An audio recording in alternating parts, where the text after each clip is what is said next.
594 kilometre लंबा Ganga expressway जिसका आज उद्घाटन हो रहा है और ये एक्सप्रेसवे मेरठ से प्रयागराज जा रहा है। और इस वक्त मैं हूँ हरदोई जिले में जहां इस एक्सप्रेसवे का उद्घाटन हो रहा है। प्रधानमंत्री मोदी, योगी आदित्यनाथ और बाकी मंत्रिमंडल के लोग यहाँ मौजूद हैं और आप देख सकते हैं बड़ी संख्या में लोग यहाँ पर आए हैं, इस एक्सप्रेसवे के कार्यक्रम में आए हैं। हम लोगों से भी जानेंगे कि इस एक्सप्रेसवे से कितना फायदा उनको होगा। क्या नाम है भैया आपका? प्रमुदित मिश्रा। मिश्रा जी, एक्सप्रेसवे का उद्घाटन हो गया है, कितना आपको लगता है फायदा मिलेगा आसपास के जिलों को? आसपास के जिलों को, पूरे उत्तर प्रदेश को बहुत बड़ा फायदा मिलने जा रहा है। जो सफर हम लोग 10 घंटों में 9 घंटों में तय करते थे वो आज 3 घंटे 4 घंटे में तय कर लेंगे।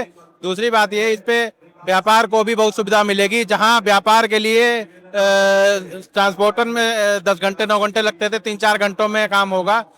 वकीलों को बड़ी राहत मिलेगी, इससे अधिवक्ताओं को बड़ी राहत मिलेगी। जो हमारे मेरठ या जो भी संबंधित जिले हैं इसमें लगते हैं, उन सबको कुछ कम ही समय में इलाहाबाद जा सकते हैं और वापसी भी कर सकते हैं। तो बहुत बड़ी राहत एक प्रदेश के लिए, देश के इतिहास में एक बहुत ऐतिहासिक कदम है। ये बताइए, पश्चिम वालों को सबसे ज्यादा एक समस्या आती थी, कोर्ट कचहरी के मामले में इलाहाबाद जाना पड़ता था, 12 घंटे का समय लग जाता था। तो अब कहीं ना कहीं इस एक्सप्रेसवे से उन सब चीजों को राहत मिलेगी, पश्चिम का आदमी पहुंच जाएगा जल्दी।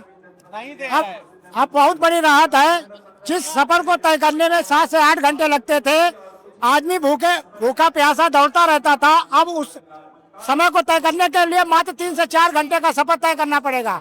इससे उद्योग भी सुगम होंगे, उद्योग धंधों में भारी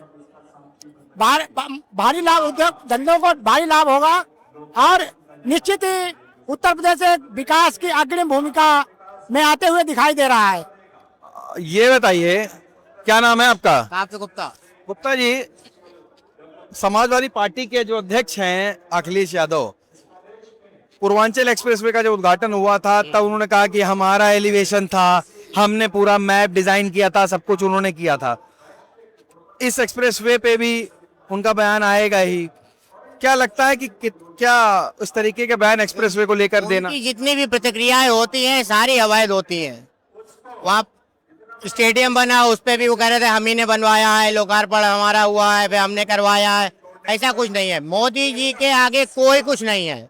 इतनी सुविधाएं दे रहे हैं माननीय प्रधानमंत्री जी के, उसमें इतनी हम लोगों को सुविधाएं मिल रही हैं। योगी जी के नेतृत्व में इतनी सुविधाएं मिल रही। हम लोग शाहजहानपुर जनपद से आए हैं, इतना बढ़िया लग रहा है। भीड़ देख लीजिए आप, पीछे भीड़ की कमी नहीं है कतई, भीड़ बढ़ती चली जा रही है, रोकना बहुत मुश्किल हो रहा है भीड़ को। देखिए सब भरा हुआ कतई कोई। लेकिन अखिलेश यादव और विपक्ष ये कहता है कि क्राइम बढ़ रहा है, बहुत ज्यादा लोगों को नौकरियां नहीं मिलती, ये आरोप लगते हैं। ये आरोप तो सब बेकार हैं।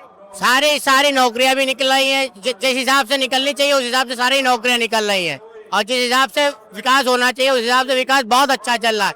अब थोड़ा बहुत तो दिक्कत होती है, सबको होती है, ऐसा कोई होने ही बहुत बढ़िया चल रहा है। अभी हानि में होमगार्ड की परीक्षा कराई गई है और भी बहुत सी वैकेंसियां आने वाली है। ये तो सब बेकार की बातें करते हैं।